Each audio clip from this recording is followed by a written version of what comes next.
ونعوذ بالله من شرور أنفسنا ومن سيئات أعمالنا من يهدي الله فلا مضل له ومن يضلله فلا هادي له ونشهد أن لا إله إلا الله وحده لا شريك له ونشهد أن سيدنا محمدا عبده ورسوله صلى الله عليه وعلى آله وصحبه وبارك وسلم تسليما كثيرا برحمتك يا أرحم الراحمين سبحانك لا علم لنا إلا ما علمتنا إنك أنت العليم الحكيم قال رب اشرح لي صدري ويسر لي أمري واحلل عقدة من لساني يفقه قولي ربي يسر ولا تعسر يا كريم ربي زدنا علما وارزقنا فهما اللهم افتح علينا بفتوح العارفين.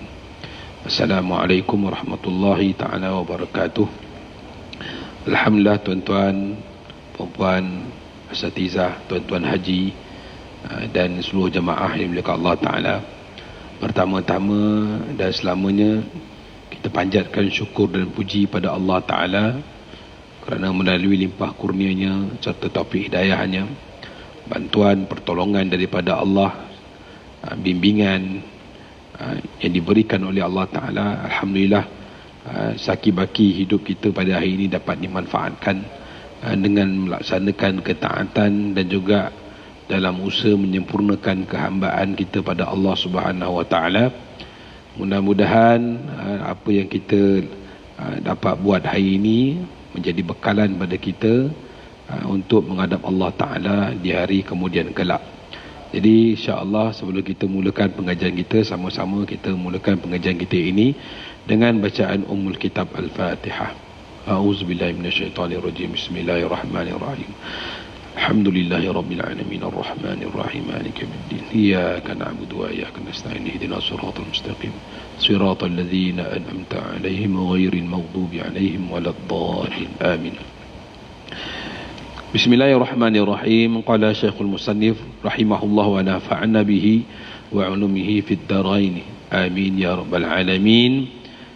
Kita sampai kepada bait yang kelima daripada kitab Aqidatul Awam yang dikarang oleh Syekh Al-Allamah Maulana Ahmad bin Al-Marzuki Al-Makki rahimahullah, yaitu wa ba'du fa'lam bi wujubil ma'rifah min wajibil lillahi 20 sifah. Wa ba'du, dan setelah kita memuji puja Allah Ta'ala dan masalawati atas kekasih kita, junjungan kita, Nabi kita sallallahu alaihi wasallam, maka barulah kita masuk dalam perbahasan kitab tersebut, iaitu wa ba'du, dan setelah itu maka fa'lam, yakni maka ketahuilah, biwuju bil ma'rifah, maka ketahuilah olehmu akan kewajiban, yakni pada sisi syarak, bagi mengetahui apa min wajibil lillahi 20 sifah, pada segala yang wajib pada Allah Ta'ala, bagi Allah Ta'ala, iaitu 20 sifat.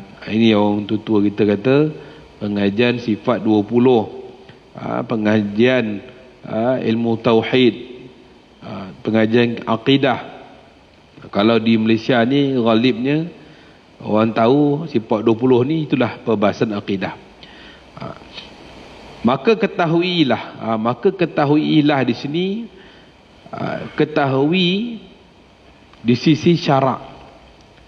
Di sisi syarak, pertama wajib diketahui bagi setiap mukallaf yang kita telah bincangkan. Nanti akan kita bincangkan, iaitu berkenaan dengan siapakah yang wajib mengetahui dan mengenali Allah Subhanahu Wa Ta'ala. Maka kalau di sini, kalau dikatakan wajib, kalau sisi syarak, makna kalau buat dapat pahala kan. Sembahyang kan, sembahyang wajib tak tuan-tuan? Sembahyang waktu wajib tak? Wajib. Kalau buat dapat pahala, kalau tinggalkan berdosa.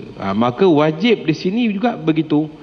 iaitu wajib bagi setiap orang ataupun mukallaf yang sampai 4 perkara pada dirinya nanti. Bila sampai perkara tersebut, maka dia wajib mengenali Allah Ta'ala. Tapi bukanlah bermakna lepas dia dah cukup syarat tu baru mengenal Allah. Tidak. Kita ajar anak-anak kita daripada kecil mengenal Allah. Ajar anak kita, bagi tahu dia yang bagi makan Allah, yang bagi rezeki Allah, yang bagi kebaikan Allah, yang bagi mudarat Allah. Semua kena begitu. Ajar anak-anak ni. Nabi kata, satu hadis Nabi kata, barang siapa yang memulai kehidupannya dengan la ilaha illallah dan di pengakhiran hidupnya dengan la ilaha illallah, maka Nabi kata apa? Dakhala jannah. Maka wajiblah baginya syurga. Dan ajarlah anak-anak kita ni pada kecil tentang la ilaha illallah. La ilaha illallah. Kalau tak mampu la ilaha illallah, ajarlah Allah, supaya mulut dia mudah Allah. Dan pengakhiran kalam dia, man akhiril kalam min la ilaha illallah dakhala jannah. Barang siapa pengakhiran kalamnya di dunia ini dengan ucapan la ilaha illallah, maka wajib baginya syurga. Bukan nak tunggu esok kau dah balik baru belajar ilmu makrifah. Tidak. Mana kami dulu kalau di pondok-pondok pun memang dah diajar. Kalau siapa pernah pengalaman duduk di pondok, tuan-tuan guru akan ajar anak-anak murid untuk hafal beberapa matan kitab akidah, seperti kitab tersebut, kitab kita belajar ni Aqidatul Awam, ataupun matan Ummul Barahin, ataupun kitab apa ni, kalau di Johor mereka didedahkan dengan kitab Risalatul Tauhid. Siapa yang pernah belajar sekolah agama kan di Johor, memang Johor ni sekolah Arab petang dah wajib kena pergi kan. Begitu. Maka wajib di sini mengetahui Allah. Memang wajiblah mengetahui Allah Ta'ala. Kita mengetahui selain Allah terlampau banyak sangat tuan. Duit merah kita tahu berbeza dengan duit ungu, betul tak? Rumah besar kita tahu mana lebih besar dengan rumah yang kecil. Jawatan kita tahu mana yang elok, mana yang tak elok. Tapi takkanlah pencipta kita tak boleh kenal. Pencipta kita tak ada usaha, ataupun tidak ada juhud, kesungguhan dalam mengenali Allah Ta'ala. Tapi dalam bab dunia sungguh-sungguh. Dalam bab dunia, rumah nak besar, kereta nak besar, bini nak cantik, anak nak ramai, kereta nak banyak, semua sanggup, boleh bergolok bergadai, tak ada masalah. Tapi untuk mengenal Allah, pencipta kita, yang bagi rezeki pada kita, yang bagi nafas pada kita, yang bagi kebaikan pada kita, yang memberi kita nikmat Islam dan iman pada kita, takkan kita tak ada usaha untuk kenal? Bahkan wajib kita mengenali Allah. Fa'lam annahu la ilaha illallah. Itu dalil pada mengenali Allah Ta'ala ada dalam Al-Quran. Maka wajib atas setiap orang tu mengetahui akan tidak ada Tuhan yang layak disembah melainkan Allah. Maka di sini bila dikatakan fa'lam ini terbit beberapa hukum. Pertama hukum syarak tadi. Hukum syarak tadi ataupun hukum syar'i, iaitu perkara yang dikhitabkan oleh Allah SWT akan perbuatan sekalian mukallaf. Maka itu yang dikatakan hukum syarak. Apa yang Allah bebankan. Bila dah cukup syarat 4 perkara ni, maka dibebankan kepadanya hukum-hukum agama sebagai bentuk ibadah dan dalam bentuk memahami kehambaan kepada Allah Ta'ala. Ibadah yang kita buat ni tuan-tuan bukan semata-mata taat. Dan paksa kena buat syekh, tak buat salat bang, tak buat neraka bang kan. Itu bukan semata-mata itu kita hanya menjadi beban. Itu hanya menjadi beban. Sampai bila kita nak beranggapan solat kita, solat yang Allah Ta'ala beri kepada kita ni sebagai beban? Sampai bila kita nak rasakan zakat, puasa, haji, umrah ni sebagai beban? Sampai bila tuan-tuan? Ada orang kerana jadi beban tu so penat. Innaha lakabiratun illa 'alal khashiin. Sesungguhnya solat itu amatlah berat kecuali mereka yang khusyuk. Berbeza orang solat, budak-budak kecil tuan-tuan tu solat. Lihat kan? Siapa yang jadi cikgu sekolah tahulah kan, macam mana nak didik anak-anak murid jaga solat. Lebih-lebih lagi jawatan ustaz dan ustazah dalam sekolah. Lihat budak pelajar asrama pun susah nak kejut. Ada yang ngelat, ada yang tak ngelat. Yang tak ngelat tu alhamdulillah lah. Nak didik anak-anak solat. Sebab pada masa tu mereka masih beranggapan solat tu masih beban. Susah. Masa tu ramai orang yang mencuaikan solat sebab dia terasa susah. Padahal solat tu bila kita fahami dia satu bentuk kehambaan, maka kita akan laksanakan. Kita akan laksanakan dengan rasa senang hati, rasa seronok. Guru kami dia buat satu tamsil ataupun satu bentuk contoh. Bagaimana dengan satu orang dengan bapa menyuruh anak dia, "Long, kau pergi ambil ni, long, kau pergi ambil ni, long." Kita pun alah abah ni. Dia buat juga tapi dia rasa beban. Dia rasa beban sebab dia tak memahami bahawa arahan, dia nampak arahan itu nampak satu macam sedang menggunakan dia. Nampak arahan tu seolah-olah memberi beban pada dia. Kau jangan ni, long, kau jangan keluar malam, abah nak kau 10 malam kau ada di rumah. Kita pun rasa alah boring tu. Padahal dia tak nampak seorang bapak dia nak berikan kebaikan pada dia. Kalau kau lewat balik nanti susah. Di zaman PKP ni lagi payah. Satu kepala 1,000. Dalam masjid pun kalau kita tak jaga SOP pun 1,000 tuan. Kita datang ni IC pun tak bawa. Mana di situ kita kena faham. Kenapa Allah perintahkan begitu? Berbeza dengan satu orang yang mencari sebenarnya tujuan apa dihidupkan. Contoh, dia nak pergi satu tempat. Ini zaman cerita tak ada GPS tuan-tuan. Orang dulu pergi KL memang banyak berhenti. Pasal apa? Nak tanya orang. Betul tak? Bang, saya nak pergi Keramat ni, macam mana bang? Oh, ni abang ikut jalan ni, keluar MRR, ambil jalan lagi depan tu sikit tu masuk jatuh untuk Keramat. Sampai sana tu abang ambil simpang ada simpang 3, ambil kanan. Setiap arahan yang diberikan oleh orang tadi tu sebenarnya menunjukkan apa? Dia rasa beban tak nak buat. Asal orang tu suruh aku masuk kanan, aku tak nak masuk kanan, tapi dia kena masuk kanan. Direction yang diberikan oleh orang tadi tu, abang kena masuk kanan, ambil roundabout pukul 3, ada simpang kecil, masuk kiri. Kita akan laksanakan juga, tapi dengan rasa gembira pasal kita sedang mencari maksud tujuan kita. Begitulah dalam peribadatan kita. Ibadah yang Allah beri kepada kita ni bukan satu bentuk penganiayaan, bukan satu bentuk kalau diikutkan tak jadi beban kalau kita memahami tujuan kita diciptakan. Boleh faham tuan? Jadi itu yang Allah bebankan pada kita supaya dengan jalan itu kita faham apakah tujuan kita diciptakan, apakah maksud, apakah point ataupun goal kita sebagai hamba Allah di muka bumi ini. Dan juga apa bentuk tersebut, maksudnya apakah bentuk hitap tersebut ataupun bebanan oleh Allah Ta'ala itu ada 3 perkara. Pertama ialah talab ataupun jenis tuntutan. Apa yang dituntutkan oleh Allah Ta'ala tadi kita. Kemudian atas ibahah ataupun mubah, perkara yang diharuskan, dan perkara-perkara yang wada'i, iaitu meletakkan sesuatu dalam menentukan hukum tersebut. Maka hukum syarak atau mewajibkan setiap mukallaf mengetahui dengan jalan yakin akan setiap perkara yang dirukunkan dan difardukan. Jadi perkara-perkara dalam ibadah, dalam kerja-kerja ibadah kita kena buat dengan yakin, supaya bila kita memahami hubungan kita dengan Allah ni perlu dibaiki, maka kita kena satu jalan supaya jalan tadi itu kita buat dengan terang dan yakin.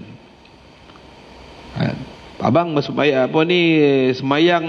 5 waktu berapa rukun entahlah 5 kot.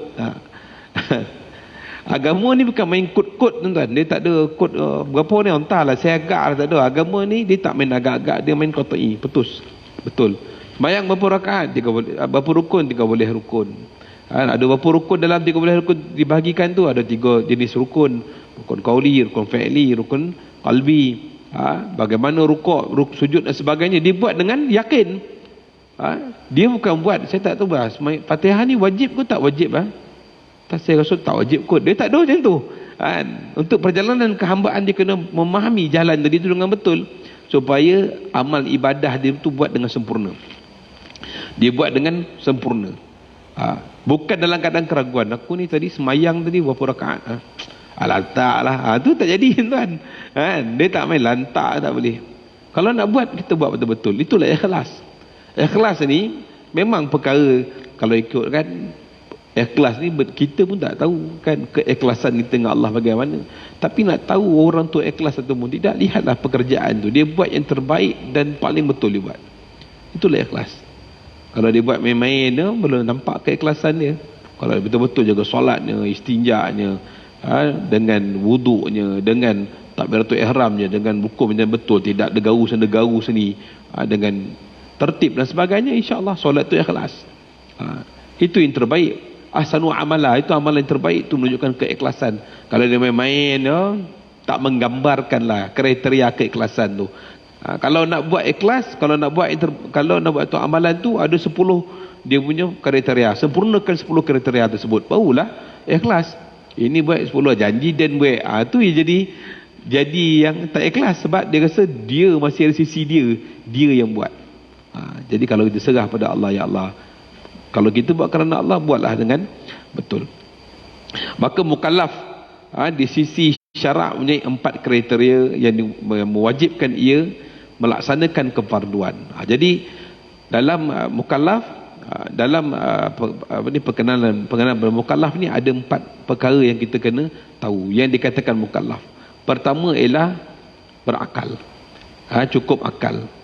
Kalau budak-budak umur 7 tahun, dia dah tahu cantik tak cantik itu, dia mumayyiz. Dia dah boleh membezakan mana yang baik, mana buruk, mana kacau, mana pisau, mana bahaya, mana manfaat. Budak-budak kecil bagi RM1, RM10, tengok mana dia nak. Dia ambil RM10, mana dia dah pandai dah membezakan nilai. Kemudian kedua ialah baligh. Baligh dalam mazhab kita, Imam Syafi'i rahimahullah, lelaki yang mencapai umur baligh ialah apabila dia keluar mani. Keluar mani dalam tempoh umur 9 tahun Qamariah ke atas. Dan jikalau tidak keluar mani pada pada umur 15 tahun, tidak keluar lagi apa-apa tanda dan sebagainya, maka 15 tahun Qamariah itu dah cukup umur padanya baligh. Begitu juga wanita, bila dia sampai umur 9 tahun, sehingga antara 9 tahun ke 15 tahun tu keluar darah. Perkiraan hijrah lah, bukan perkiraan bulan Februari tuan-tuan. Perkiraan hijrah, keluar darah, tak kisahlah warna apa pun, maka tu pada masa tu dah dikira sebagai baligh. Tapi jikalau dalam tempoh 9 ke 15 tahun tu tidak keluar darah, maka genap umur 15 tahun Qamariah tu dah baligh dia. Dah baligh secara automatik, walaupun tak keluar darah atau sebagainya. Itu nanti perbahasan tersebut boleh tanya pada ustaz-ustaz lah yang mengajar bab fiqh.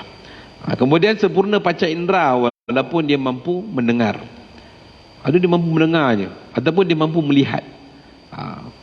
Mana kalau dia mampu mendengar dan melihat saja pun dah dikira mukallaf. Maksudnya dah tak ada deria lain lah.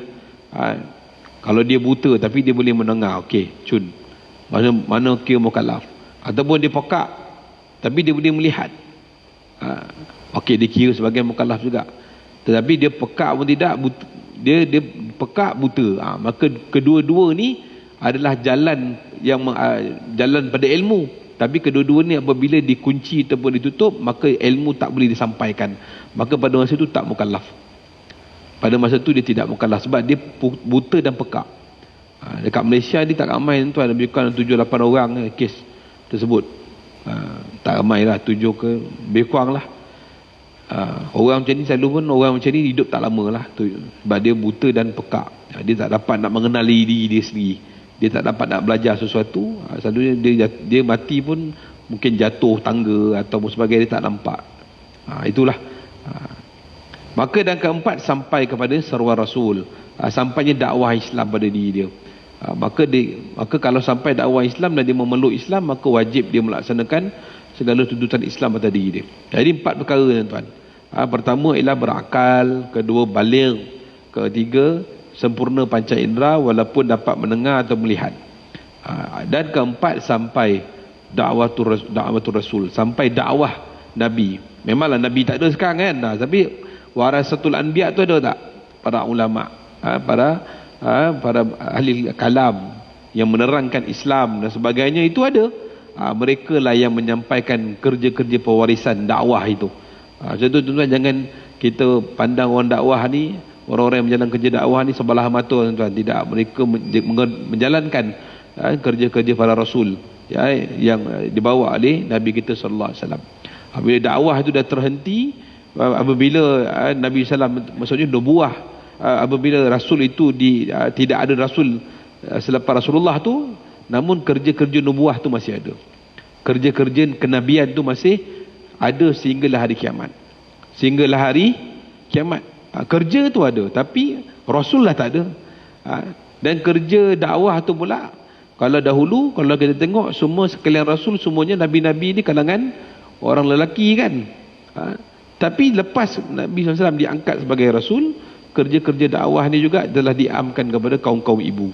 Pasal tu di zaman Rasulullah lagi dah ramai sahabat-sahabat masuk Islam di kalangan kaum ibu. Seperti Sayyidina Khadijah memujuk Sayyidina Ali masuk Islam. Lagi Sayyidina Osman, makciknya arwah, ibu mak dia arwah bin Abu Talib mengajak masuk Islam. Sayyidina Umar masuk Islam dengan sebab doa adik beliau, iaitu Sayyidatina Fatimah Al-Khattab yang dipukul dalam rumah tu kan dengan suami dia. Mana kerja-kerja dakwah ni tidak terhenti di kalangan lelaki, tapi diamkan seluruh kerja ini, dakwah ni kepada segenap lapisan manusia. Jadi memahami kerja dakwah ni mestilah menyampaikan risalah la ilaha illallah Muhammadur Rasulullah. Maka setiap mukallaf wajib mengetahui segala hukum syarak.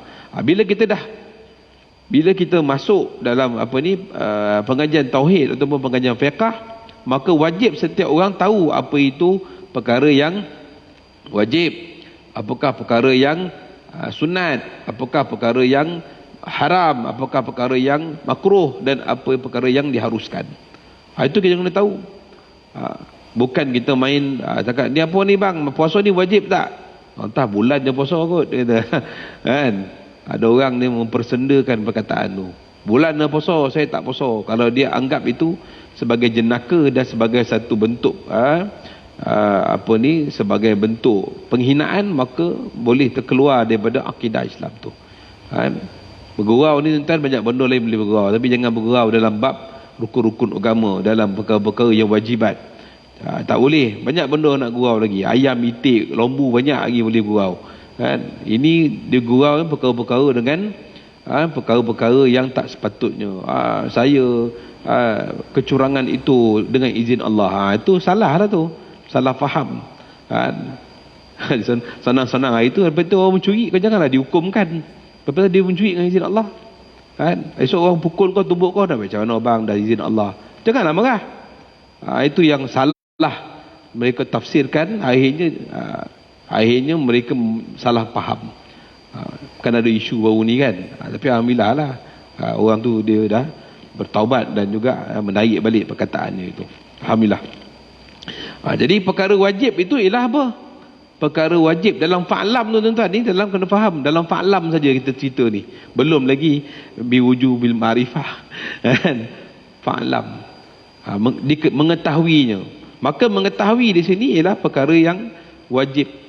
Wajib mengenali Allah Subhanahu wa ta'ala, iaitu wajib itu diberi pahala pada melaksanakannya dan diberi dosa pada meninggalkannya. Itu dipanggil dalam talabul amr. Dalam talabul amr ini terbahagi dua. Satu, perkara yang wajib, perkara sunat. Iaitu perkara wajib kalau buat dapat pahala, tinggal berdosa. Kalau sunat apa tuan-tuan? Sunat kalau buat dapat pahala, tak buat tak dapat apa-apa. Dia kalau ikut guru kami lah dulu, almarhum Syekh kami, Syekh Datuk Haji Abdullah Sijang rahimahullah, seru kami, sempat juga tadah beberapa kitab. Masa tu umur saya baru 19 tahun duduk dengan dia di Port Dickson.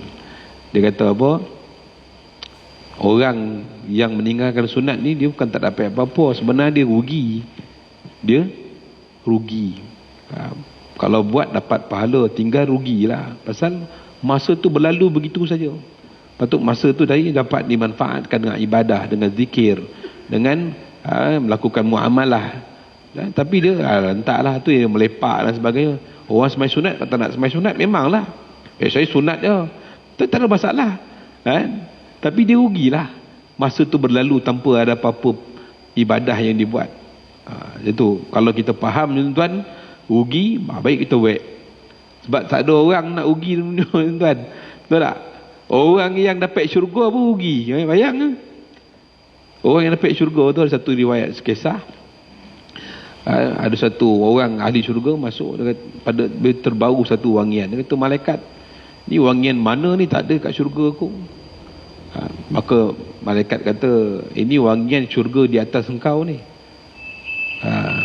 Azan dah.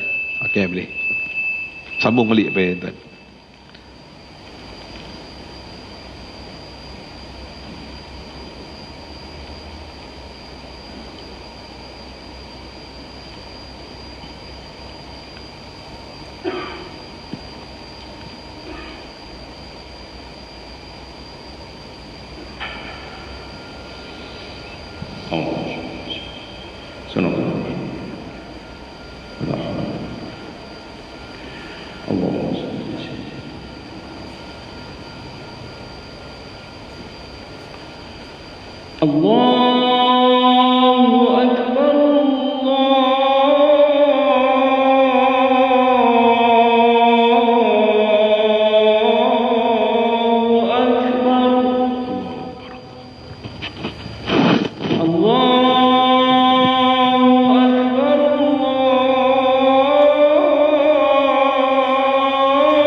أشهد أن محمد رسول الله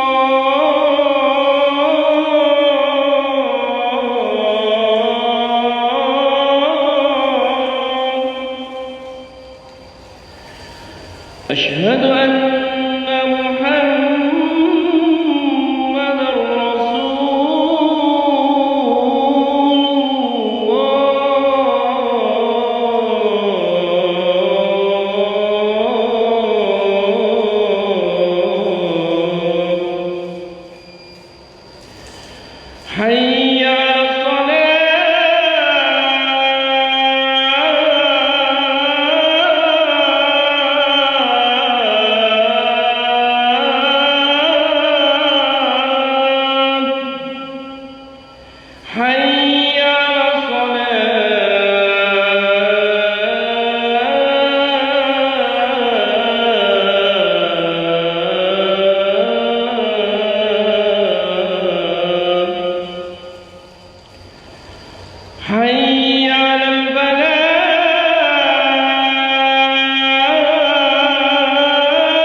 لا إله إلا الله.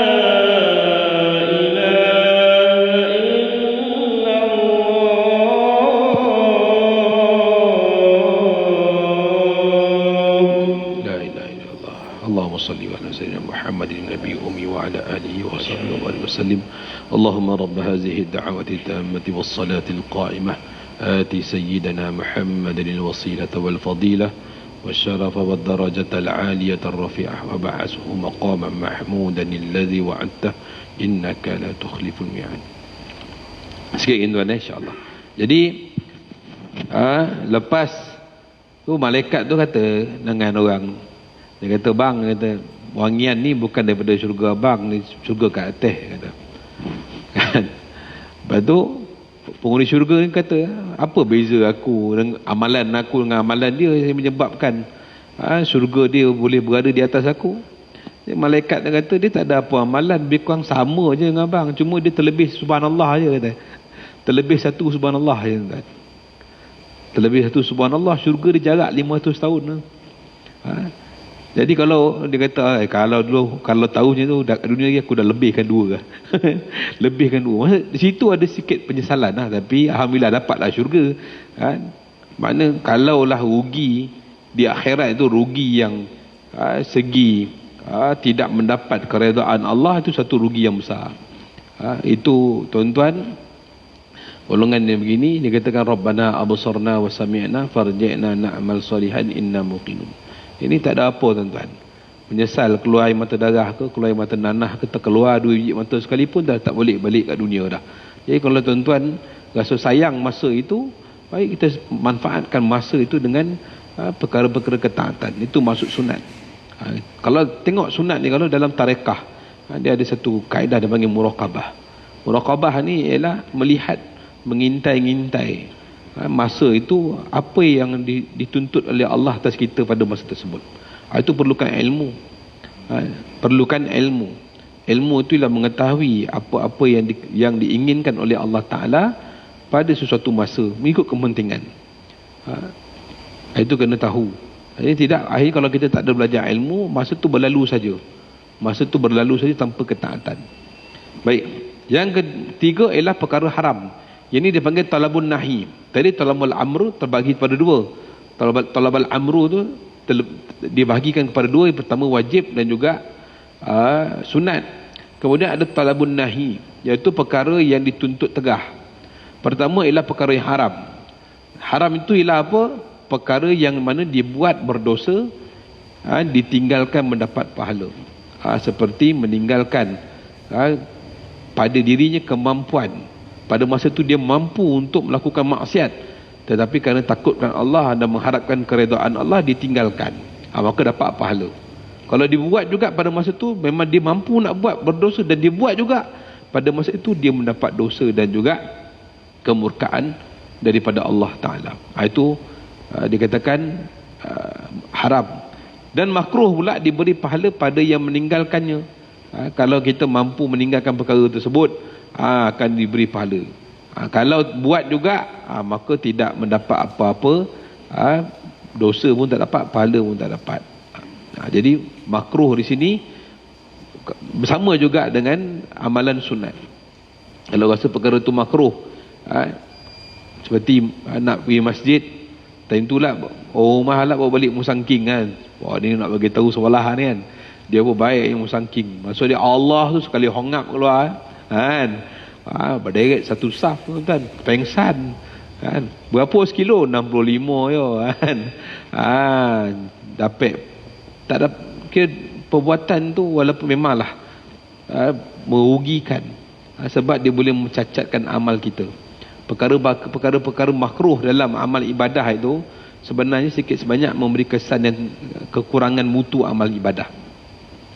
Macam kita dalam solat dalam solat kita pun selalu sembahyang subuh lah.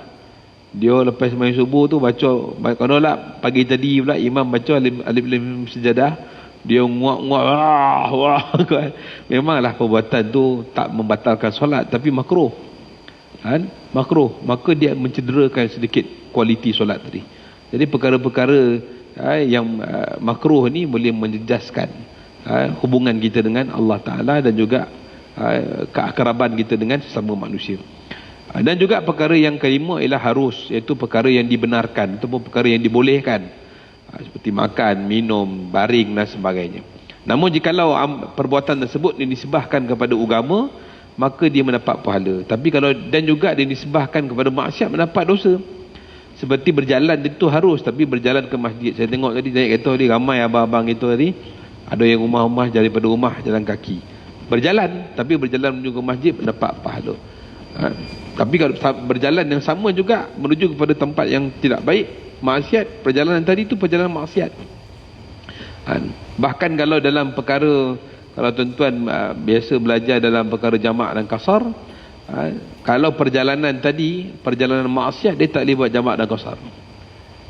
Kami kalau perjalanan tadi itu perkara-perkara yang wajib, seperti melaksanakan haji di Baitullah, umrah, perkara-perkara yang fisabilillah, dan juga perkara-perkara sunat yang lain ataupun perkara harus, bawa family jalan-jalan, mengembirakan hati isteri, mengembirakan hati anak-anak, perkara yang harus itu pun masih boleh di solat jamak dan qasar. Tapi perjalanan tadi itu jikalau menuju bermaksiat, tidak boleh jamak dan qasar.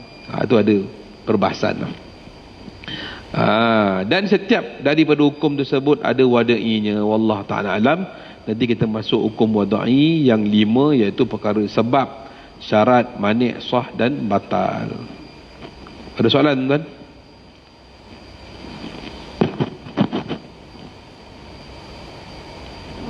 Mula ada wuduk Alhamdulillah.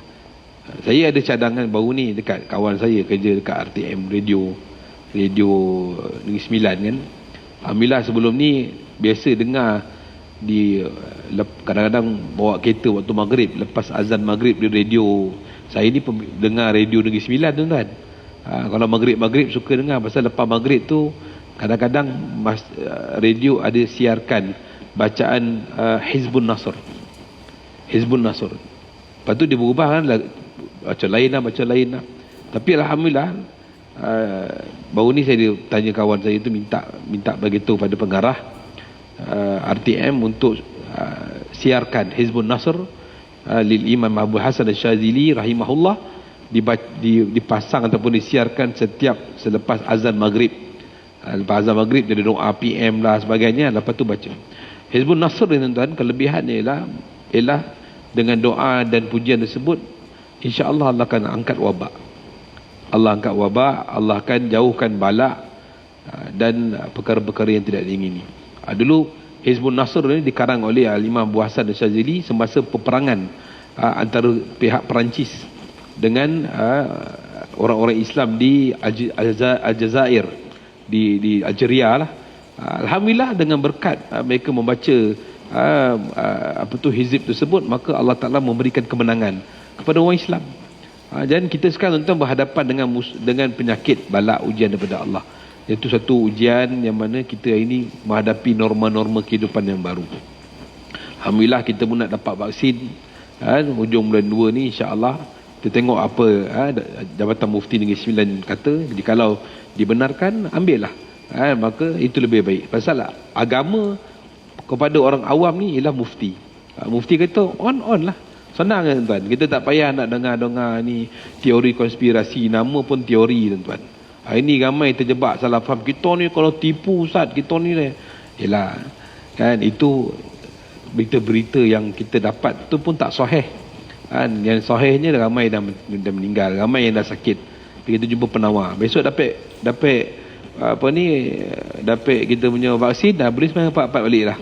Kan? Boleh datang majlis ilmu, tak payah nak pakai mask, tak payah nak pakai apa lah. Alhamdulillah. Itu saranan saya lah. Kalau boleh masjid ni tu buatlah satu hari, pengurusi ke bincang dengan anak-anak karya, buat satu hari seminggu sekali ke bacaan Hizbul Nasr. Dan juga kalau boleh mintalah asatizah ataupun tuan-tuan guru kita yang ada sanad bacaan tersebut boleh ijazahkan kepada kita untuk kita beramal. Mungkin selepas Covid ni ada lagi ujian-ujian yang lain, mungkin kita boleh amalkan Hizbun Nasr. Mudah-mudahan dengan bacaan-bacaan yang mengandungi ayat Al-Quran, selawat-selawat dan pujian Dan permohonan daripada Allah Ta'ala itu menjauhkan kita daripada segala balak bencana, dan kita kembali kepada Allah Ta'ala dalam keadaan yang diredai oleh Allah Ta'ala. Wallahu Ta'ala alam. Jadi apa yang baik semua datang daripada Allah, yang terbaik atas kelemahan diri saya sendiri. Itu baca kita dengan tasbih kifarah dan suratul Asr. Subhanallah bihamdi, subhanakallahumma bihamdika, asyhadu an la ilaha illa anta, astaghfiruka wa atubu ilaih. Subhana rabbika rabbil izzati amma yasifun, wa salamun alal mursalin, alhamdulillah rabbil alamin. Taqabbalallahu minkum.